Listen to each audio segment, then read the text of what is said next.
Freeze the frame on Aurora's news. He asked me to be his girlfriend, and I said yes. The room should belong to her, but it does not. Cody leans in, eyes hungry for a cue that puts him center stage. Robyn smiles, then it happens. Her smile holds one beat too long. The eyes drop, the lips press. It is small enough to miss in real time, clear as day on replay. Cody cracks a joke that is not a joke. Does he look at you like you have seen me look at your mother? The line is designed to script the moment as a love story about Cody and Robin, not Aurora and Brody. Robyn's face answers before she speaks. Chin dips, blink rate jumps, a tight laugh arrives late and lands flat. Viewers clipped that 3-second microbeat and ran with it. The camera cuts to Robyn in confessional. She calls herself shy. She frames on camera affection as something she is still learning. Her words say softness. Her body says stop. When Cody fishes for a kiss under that not quite mistletoe, Robyn throws up a playful dodge. That is not mistletoe. Translation to the audience that has watched them for years. Not now, not like this. Not for the lens. Watch the triangle of attention. Aurora glows with new relationship energy. Brody appears polite and careful, the kind of guest who reads a room. Cody cannot help narrating the scene back to himself. He is relating. He is remembering. He is performing. Robyn keeps her smile glued on, but there is a fractional headshake when Cody turns a sweet boyfriend intro into a mirror for his own romance. That is the slip. It is not a tantrum. It is not a fight. It is contempt in microdoses, measured and involuntary. Fans time-stamped the tells. Pressed lips, side eye, a slow exhale through the nose when Cody escalates the comparison, an almost invisible shoulder pullback when he reaches in. None of this is new to longtime watchers, but the density in one scene is the edit leaves no safe place to hide. A mother wants a milestone to be about her daughter. A partner wants a milestone to be about him. The face betrays which priority wins. End the moment on the tree in the game room.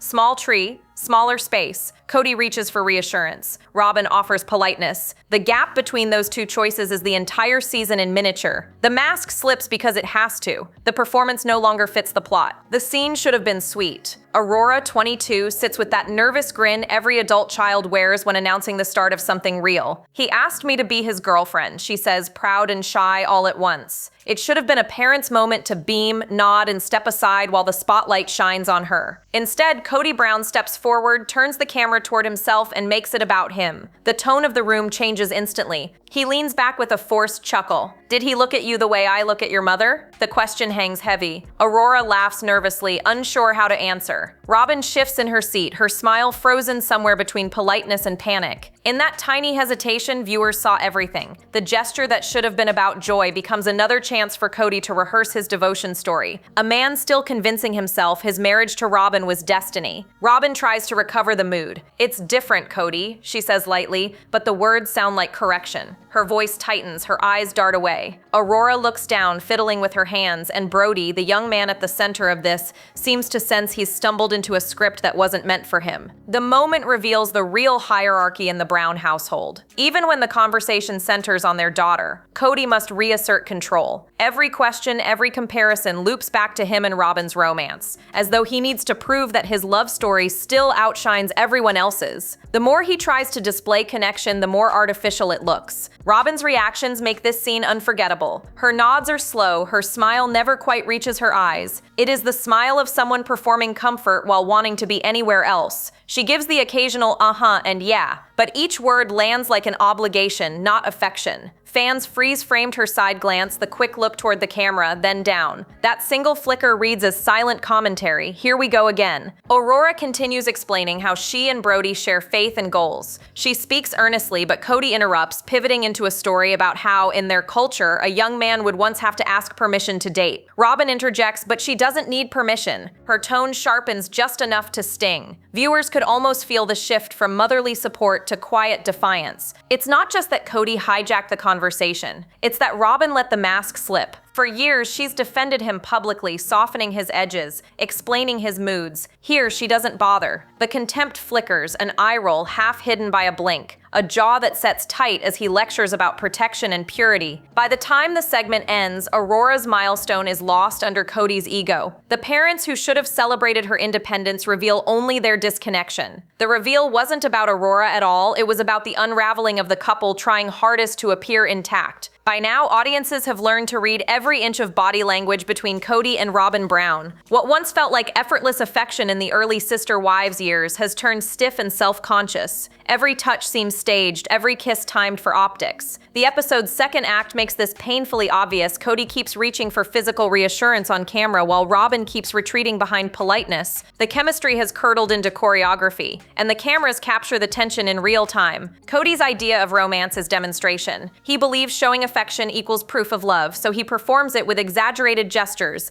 a hand on Robyn's shoulder, a lingering stare, a half-joke about kissing under mistletoe. But Robyn's responses are restrained. She gives him a small smile, then gently sidesteps. "That's not mistletoe," she corrects, laughing, but not the way a woman laughs with her husband. It's the laugh of someone deflecting discomfort without confrontation. For years, Robyn's explanation has been that she's shy about physical affection in public. That excuse used to sound plausible. This time, her expression tells another story. Her posture stiffens, her arms cross defensively, and her eyes dart toward the crew, almost seeking rescue. Fans noticed. Social media lit up with slow-motion analysis showing Robyn leaning away every time Cody moves closer. She's not shy, she's avoiding him. Cody seems oblivious. He pushes harder, cracking jokes about how his other wives never wanted him to be affectionate. He reminds Robyn that she once said his lack of physicality destroyed his marriages. "Now look, we can finally show love," he insists. A line meant to be playful, but that lands as needy. Robyn's eyes glaze. She gives him the practiced grin of a partner who knows disagreement will only prolong the scene. What makes the moment so uncomfortable is that the viewer can feel the layers of performance colliding. Cody is performing passion. Robyn is performing patience. The result is emotional static, two people playing roles they no longer believe in. The longer the cameras roll, the more Robyn's mask falters. She stops mirroring his energy. Her responses shorten. When Cody leans in to whisper something, she doesn't meet his gaze. Instead, she looks at the floor. Comparisons to other couples in the family make this disconnect sharper. Christine and David radiate warmth, teasing each other naturally. Even Aurora and her new boyfriend seem more relaxed. Cody sees that contrast and spirals into overcompensation, trying to prove that his marriage still holds the spark. But affection on demand rarely feels genuine. Every attempted kiss becomes evidence of distance, not closeness. By the time the scene fades, Robyn's body language tells the truth, her words won't. The chemistry that once anchored the family narrative has evaporated. What remains is a televised partnership held together by habit, image, and the pressure to appear happy. The camera captures everything: the forced smiles, the missed cues, the silent gulf between them, and chemistry gives way to choreography. Nothing exposes tension faster than a family holiday. And in this episode, Christmas turns into a pressure cooker. The Brown home glitters with lights, yet the atmosphere feels heavy. Cody's mission is clear: prove to the world that he and Robyn are still the picture of devotion. The problem is, every move he makes to display affection seems to widen the space between them. The scene opens in the game room where they've set up a small, almost apologetic Christmas tree. It's oddly symbolic, shrunken, pushed to the side, trying to pass as cheerful. Robyn is busy hanging ornaments, methodical and focused. Cody hovers nearby, waiting for a cue to turn the domestic moment into a romantic tableau. When Brody, Aurora's boyfriend, arrives, the energy in the room lifts for a brief second. Aurora beams. Brody greets everyone with polite enthusiasm. Then Cody steps in and the tension returns. He shakes Brody's hand with a grin that feels too wide. "Hey, Brody. The kids are excited to see you." Aurora's not, though, he jokes. The line lands flat. Aurora laughs nervously. Robyn's head snaps up, eyes flashing irritation. It's meant to be humor, but it sounds like a challenge, as though Cody can't resist testing the young man in front of the cameras. Robyn offers a tight smile to smooth it over, but her body angles away from Cody, signaling discomfort. As they decorate, Cody keeps inserting himself into every conversation. If Aurora and Brody talk about their plans, Cody interrupts with stories from his youth. When Robyn tries to redirect focus back to the kids, he teases her for being shy. She laughs weakly and busies herself with garland. Viewers can see her fighting the urge to roll her eyes. The couple's rhythm is completely off. Cody pushing for attention, Robyn retreating deeper into quiet disinterest. Then comes the infamous mistletoe exchange. Cody gestures toward a branch and says, "Look, mistletoe. Guess what that means?" Robyn doesn't even glance up. "That's not mistletoe," she replies flatly. He tries again. "If it's got berries, it's mistletoe." She forces a smile, mutters something about not embarrassing Aurora,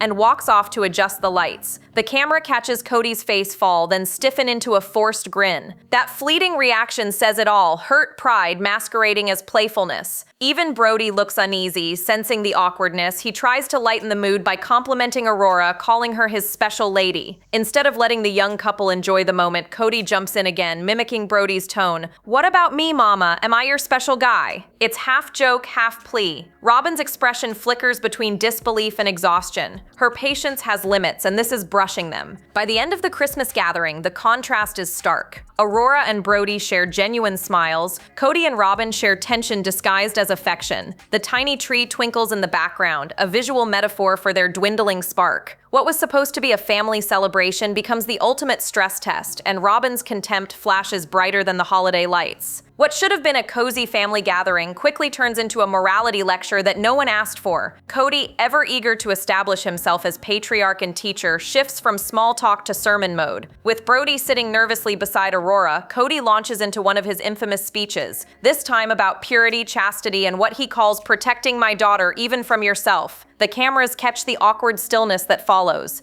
Robyn blinks slowly, the faintest look of disbelief flickering across her face. He starts by warning Brody that when you're dating, you're kissing another man's wife until she's your wife. The phrasing lands like a thud. The room, already uneasy, goes silent. Aurora's cheeks flush red. Brody gives an uncomfortable half smile, clearly unsure whether to respond or stay quiet. Robyn lets out a small, restrained laugh that sounds more like a sigh. The audience watching from home knows that this line isn't spontaneous, it's doctrine, a remnant from the strict teachings Cody once swore he'd outgrown. For years, Cody has claimed he's moved beyond the old polygamist indoctrination, that his faith is now personal rather than controlling. Yet this speech proves the opposite. He's quoting the same purity rules that once dictated every relationship within the Brown household. It's an echo of his past life, one he still can't seem to escape. The another man's wife line isn't new to those who know the culture. It's what older men say to keep young couples apart, to frame intimacy as theft instead of connection. Robyn's body language tells the story better than words. Her shoulders tighten, and her eyes dart toward Aurora, then back to Cody as if silently asking him to stop. When he doesn't, she crosses her arms and presses her lips together, a textbook sign of frustration. For years, she's played the role of supportive wife, softening Cody's rough edges on camera. This time, she doesn't bother to intervene. Viewers spot the moment her patience cracks. Cody continues, oblivious,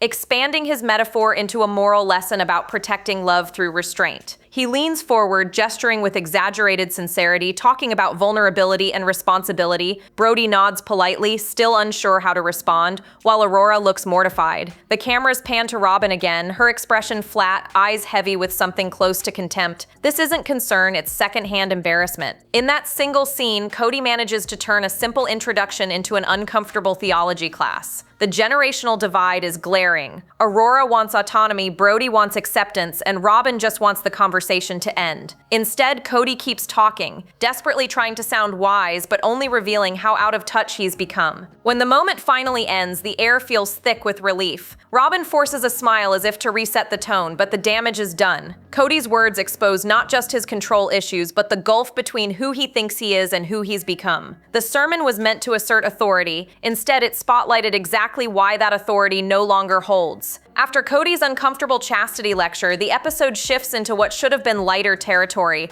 a story about a small gift exchange between Aurora and Brody. But instead of diffusing the tension, it turns into another strange, uneasy moment. Aurora explains that Brody once gave her a pocket knife. She laughs as she tells it, saying it was partly a joke, partly symbolic, something he gave her because her parents were really protective. Brody told her she could use it on him if she needed to. The line is meant to be funny, a playful nod to the overprotective parents sitting across from them. Yet Cody doesn't laugh. His expression hardens, and the mood drops instantly. He takes the story as an invitation to pontificate again. You see, he begins, that knife represents something serious, responsibility. He then pivots back to morality, rambling about how how romantic vulnerability always carries danger. It's impossible to love someone without the potential of hurt, he says, leaning forward like a preacher mid-sermon. Aurora looks down. Brody nods politely, clearly trying to stay respectful. Robyn, sitting beside them, presses her lips together in that now familiar look of silent disapproval. Her face says what everyone is thinking. Not again. The conversation that should have been about a sweet, simple gesture between two young people has become another platform for Cody's need to instruct.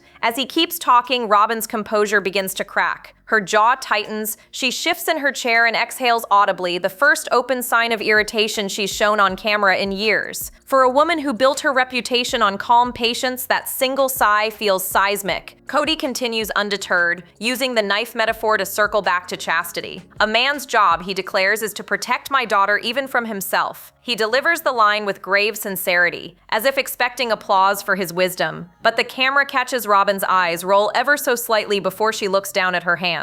That single reaction becomes social media gold. Fans freeze-framed it, calling it the moment her mask slipped completely. Brody tries to keep things light, joking that he understands and that he'd never want to hurt Aurora. Aurora giggles awkwardly, hoping to end the conversation, but Cody seizes on the comment to elaborate about how real men wait, protect, and prepare for marriage. His words sound rehearsed, relics of a worldview that no longer fits their modern lives. Robyn's face, caught between disbelief and embarrassment, confirms it. By the end of the exchange, the mood in the room has soured entirely. Aurora sits quietly, Brody stares at the floor, and Robyn looks exhausted. The knife that was meant as a small token of affection becomes a symbol of everything wrong with Cody's approach. Control disguised as guidance, authority confused with love. And Robyn's every micro-expression tells the truth. She's not just frustrated for Aurora, she's frustrated with the man beside her, whose need to dominate every conversation has finally begun to expose the cracks in their marriage for everyone to see. Robyn has spent years cushioning Cody's ego, smoothing his outbursts,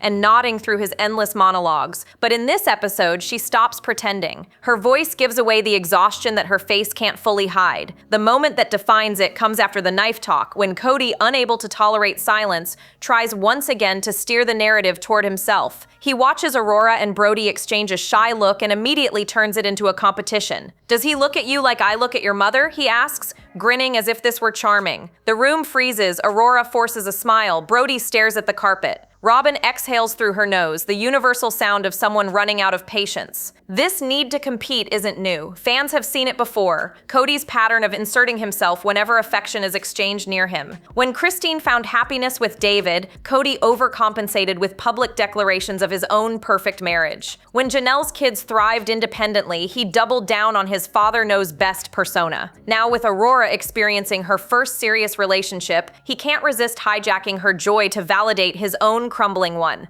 It's not about jealousy of Brody as a man. It's about jealousy of attention. The turning point comes when Robyn, weary of his posturing, lets a truth slip. As Cody leans toward her, mimicking Brody's sweet words to Aurora, "I'd love to spend the day with my special girl." Robyn laughs awkwardly and says, "Cody's a romantic person. Anytime he sees someone else being romantic, he wants to be romantic too with me." On the surface, it's affectionate, but the delivery is sharp, almost mocking. Viewers caught the sarcasm immediately. It's the tone of a woman calling out her husband's insecurity while trying to disguise it as praise. Cody takes it literally, chuckling proudly and wrapping an arm around her. Robyn's shoulders stiffen, she doesn't lean in, her smile disappears a second too fast. The edit holds long enough for the audience to notice. What's supposed to read as marital playfulness instead looks like a plea for distance. Her body says, "Don't make me perform this again." Online, body language analysts have already labeled this the mirror moment, the instant Robyn exposed Cody's compulsive need to outshine everyone around him. It isn't just about affection, it's about hierarchy. When anyone else is adored, Cody has to be adored more. When anyone else is praised, he must be praised louder. Robyn's quip, intentional or not, becomes a quiet rebellion. It's the first time she publicly frames his behavior as imitation rather than authenticity. By the end of the scene, Cody is still smiling, oblivious. Robyn's eyes, however, tell the whole story. The tolerance has worn thin. Her patience for the constant emotional one-upmanship is fading, and she's no longer invested in protecting his image. For years, she was his mirror. Now she's his reflection cracking in real time. The competition that once fueled their partnership has become the very thing tearing it apart. Viewers of Sister Wives know the look. It's the quick tightening of Robyn's jaw,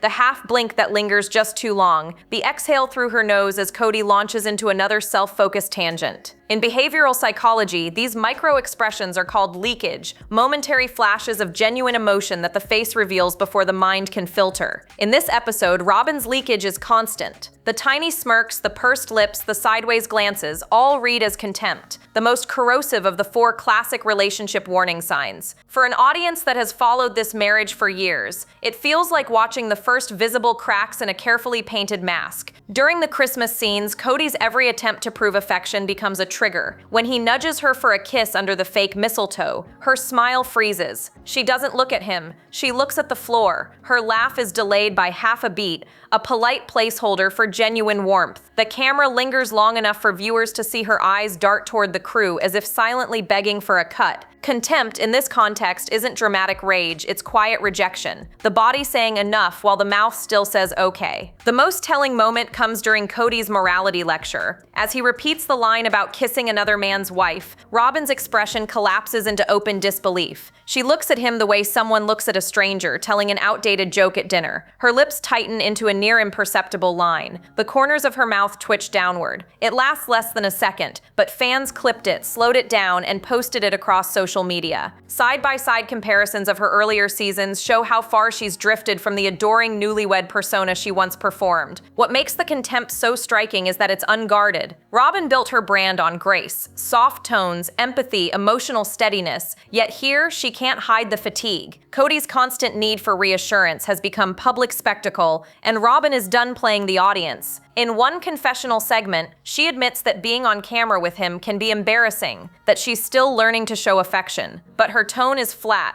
detached, more obligation than confession. It's a verbal shrug that says she's checked out. Relationship experts often call contempt the single strongest predictor of separation. It's the moment affection curdles into superiority, the eye roll that signals, "I'm done taking you seriously." Robyn's expressions carry that exact energy. She doesn't argue, doesn't lash out, she simply stops investing. Her silences now speak louder than Cody's monologues. By the time the episode closes, the pattern is unmistakable. Every gesture Cody makes to prove love triggers the very emotion that undermines it. The affection he demands becomes the evidence she no longer feels it. Her body has quit the relationship even if her words haven't. What fans saw wasn't just another awkward TV moment, it was the behavioral tell of a marriage quietly dissolving on camera, one strained smile at a time. For over a decade, Cody and Robyn Brown have sold an image of unity, a surviving couple amid the wreckage of plural marriage. Their storyline was supposed to symbolize endurance, the true love that justified everything that came before. But this new season turns that narrative upside down. What once looked like commitment now reads as control. What was once framed as devotion now feels desperate. And the more the Browns try to maintain the fairy tale, the more the brand of their marriage starts to fracture in front of viewers. From the start, Sister Wives was as much about image as it was about faith or family. Cody and Robyn became the PR face of the family's new monogamous era. The proof that the experiment hadn't failed, just evolved. TLC leaned into the romance, the emotional reunions, the idea that these two were soulmates who fought to be together. Yet as Christine, Janelle, and Mary stepped away, the spotlight on Cody and Robyn intensified, forcing them to sustain a performance that no longer matches reality. The latest episodes reveal the cost of that pressure. In the current narrative, Robyn appears weary, almost burdened by the expectations that she's the good wife. Each time Cody clings to her on camera, it's as if he's clinging to that brand, the only piece of stability he has left. He talks about her love as proof that he's not the villain of the story, but his attempts to stage affection make the disconnect impossible to ignore. Their public image was once about faith and loyalty. Now it's about damage control. Fans aren't buying it. Social media reactions after the episode were brutal. Viewers described their scenes as forced, embarrassing, and painfully performative. Clips of Robyn's side-eye and Cody's performative charm were replayed thousands of times, with captions like "the mask is slipping" and "she's over it." Even longtime supporters are calling the marriage dynamic uncomfortable to watch. What used to be TLC's most stable couple has become its most dissected one. This backlash threatens more than just reputations. It affects the Browns' marketability. Their public appearances, cameos, and merchandise rely on the image of a strong, faithful union. But reality TV thrives on authenticity, and audiences can smell insincerity from a mile away. When Cody begs for affection or lectures about purity, it doesn't read as wholesome anymore, it reads as hypocrisy. The brand that once inspired sympathy now fuels mockery. Robyn seems aware of it. Her guarded demeanor, her clipped responses, even her decision to let silences linger on camera feel like quiet acts of resistance. She no longer rushes to save Cody from himself, and the absence of that protection exposes him more than any argument could. For viewers, this isn't just marital decline, it's brand collapse. In the end, Cody and Robin's problem isn't that they've fallen out of love. It's that the version of love they've been selling no longer fits the truth. The image that once brought them sympathy is now their biggest liability, and every forced smile chips away at what little credibility they have left. The final minutes of the episode feel less like a conclusion and more like a quiet unraveling. What should have been a tender family story closes with an unmistakable chill between Cody and Robin. The decorations are still up, the lights still twinkle, but the warmth has drained from the room. Cody, trying to end things on a sentimental note, thanks Robin for making it all happen. She nods, smiles faintly, and says, "Of course," but the tone is perfunctory. Her body is angled away from him, her hands folded neatly in her lap, a woman holding it together for the camera rather than the moment. The camera cuts between them, emphasizing the emotional gap. Cody speaks as if narrating their love story in real time, talking about how strong they are, how blessed he feels to have her by his side, but the words land hollow. Robin doesn't echo them. She looks down, blinking hard, her lips pressed together in a line of polite endurance. It's a subtle but devastating visual, one partner selling the story, the other no longer buying it. By this point, the pattern is impossible to ignore. Each time Cody reaches for validation, Robin retreats further into silence. Her restraint, once read as gentleness, now reads as withdrawal. The affection that used to look private and tender has turned into a negotiation. He demands proof. She offers performance. And as she stops protecting his image, the power dynamic between them shifts. For the first time, Robin feels like the one quietly steering the narrative by saying less, showing less, giving less. The irony is that Cody still seems unaware. He's fixated on the optics, convinced that if he can just demonstrate enough passion, fans will stop questioning their marriage. But the more he performs, the more Robin's stillness exposes the truth. Contempt doesn't explode, it erodes. It eats away at empathy until only tolerance remains. What we're watching now is the residue of a relationship that's still legally intact but emotionally abandoned. For longtime viewers, the symbolism writes itself. The small tree, the off-camera glances, the forced laughter that fades into silence. It's as if the Brown family's entire saga has folded into this one claustrophobic living room where the last couple standing can no longer convince even themselves. Robin's expressions say it plainly. She's tired of explaining, tired of apologizing, tired of pretending. The mask that once protected their image now feels heavy enough to crush it. If there's a cliff edge here, they're standing on it together but facing opposite directions. Cody still believes the brand can be saved, while Robin seems to understand that the performance has run its course. Whether they separate publicly or simply drift apart on screen, the effect will be the same. The fairy tale has collapsed under the weight of its own illusion. And as the credits roll, one question remains. When the cameras stop, who will Robin finally be when she no longer has to play the role of Cody's last loyal wife?